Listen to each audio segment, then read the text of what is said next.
Nah, di sini saya mau cerita sedikit apa yang terjadi di balik layar sebelum pencalonan Ganjar Pranowo itu.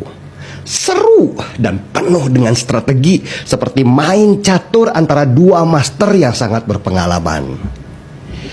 Sejak awal, pencalonan Ganjar Pranowo ditolak oleh beberapa elit di internal PDI Perjuangan. Ini bukan karena mereka itu nggak suka secara personal sama Ganjar, tetapi karena ada perintah bahwa di tahun 2024 ini waktunya Puan Maharani untuk bersinar. Puan harus bisa jadi presiden dengan kekuatan PDI Perjuangan yang punya privilege mencalonkan tanpa harus berkoalisi dengan siapapun. Kekuatan di internal PDI Perjuangan yang ingin mencalonkan Puan Maharani begitu kuatnya sehingga mereka bisa saja menyingkirkan siapapun yang ingin melawan di dalam. Tapi banyak juga kader-kader menengah yang melawan. Salah satunya adalah FX Rudy, mantan wali kota Solo yang sangat militan kepada Ganjar Pranowo. Dan bahkan dia sempat dihajar di internal PDI Perjuangan karena simbol dari kaos yang dia berikan ke Ganjar bergambar banteng celeng. Dan isu ketidaksolidan internal PDI Perjuangan ini dimanfaatkan benar oleh Prabowo Subianto. Dia lalu mengumpulkan beberapa partai dalam payung KIB atau Koalisi Indonesia Bersatu. Prabowo ini pintar.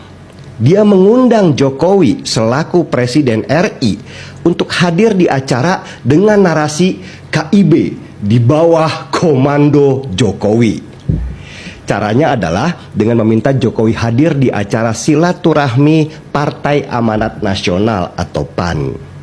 Dan di acara itulah dibangun narasi-narasi kalau Jokowi lah yang membentuk KIB, Jokowi lah yang merestui KIB, Jokowi ingin melawan Megawati dengan membangun koalisi bersama KIB.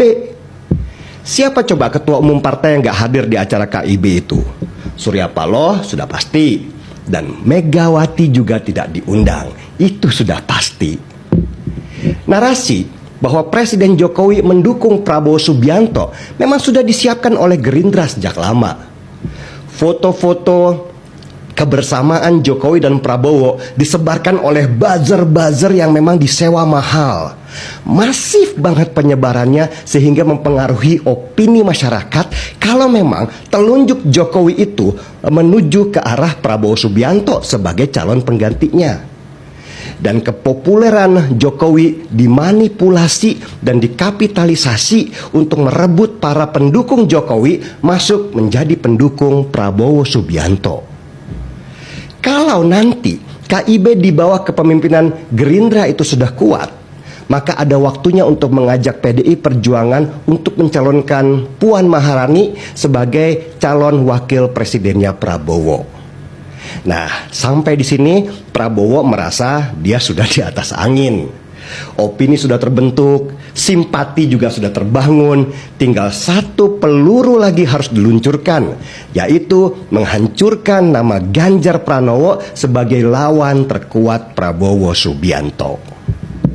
Dan momentum itu datanglah lewat Piala Dunia usia 20. Sejak awal Prabowo itu sudah tahu kalau PDI Perjuangan akan menolak kedatangan Israel di Piala Dunia usia 20 karena alasan konstitusi.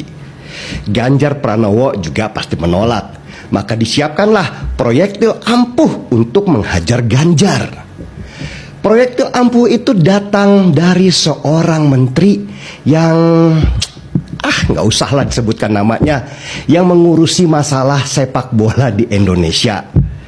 Si menteri ini, sebut saja dengan nama samarannya, Eto, adalah satu-satunya orang yang berhubungan dengan presiden untuk masalah sepak bola. Semua urusan sepak bola, presiden itu hanya mendengar dari dia. Dan si Eto ini tahu banget tentang itu dan berusaha untuk mendapatkan keuntungan pribadi buat dirinya sendiri. Tawaran pun datang dari Prabowo. Kalau you bisa menghancurkan Ganjar Pranowo supaya surveinya anjlok, maka Eto bisa jadi calon wakil presiden yang potensial. Maka didesainlah sebuah alasan yang menghancurkan kepercayaan banyak orang terhadap PDI Perjuangan dan terutama kepada Ganjar. Alasan itu adalah FIFA membatalkan Piala Dunia usia 20 karena intervensi kepala daerah.